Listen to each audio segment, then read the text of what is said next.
ইউক্রেনে সামরিক সহায়তা বন্ধ করল যুক্তরাষ্ট্র। গত শুক্রবার 28 ফেব্রুয়ারি বিরল খনিজ সম্পদ নিয়ে একটি চুক্তি সই করতে হোয়াইট হাউসে যান ইউক্রেনের প্রেসিডেন্ট ভ্লাদিমির জেলেনস্কি। তবে সেই দিন সাংবাদিকদের সামনেই বৈঠকে মার্কিন president Donald Trump vice president JD ভ্যান্সের সঙ্গে নজিরবিহীন বাকযুদ্ধে জড়িয়ে পড়েন তিনি। এতে এক পর্যায়ে জেলেনস্কিকে হোয়াইট হাউস ত্যাগ করতে বলা হয়। সেই দিন ভেস্তে যায় চুক্তি। গতকাল সোমবার 3 মার্চ সুর নরম করে ইউক্রেনের প্রেসিডেন্ট জানান তারা যুক্তরাষ্ট্রের সঙ্গে চুক্তি করতে প্রস্তুত। তবে ইউক্রেনকে যেন ভিন্ন বার্তাই দিল যুক্তরাষ্ট্র।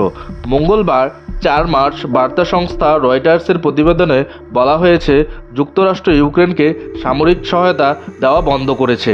সোমবার হোয়াইট হাউসের একজন কর্মকর্তা এ তথ্য নিশ্চিত করেছেন। ওই কর্মকর্তা বলেছেন, আমরা আমাদের সহায়তা স্থগিত করে পর্যালোচনা করছি যাতে নিশ্চিত করা যায় এটি একটি সমাধানের অবদান রাখছে।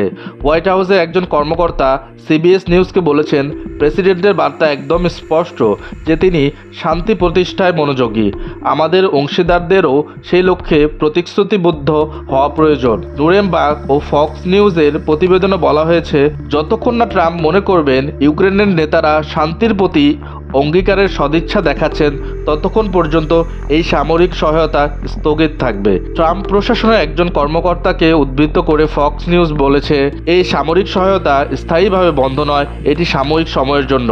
রয়টার্সের প্রতিবেদনে বলা হয়েছে, ট্রাম্প এই অস্ত্র সহযোগিতা সাময়িক বন্ধ রাখার সিদ্ধান্ত কার্যকর করতে প্রতিরক্ষা মন্ত্রী পিট হেগসে থেকে নির্দেশ দিয়েছেন।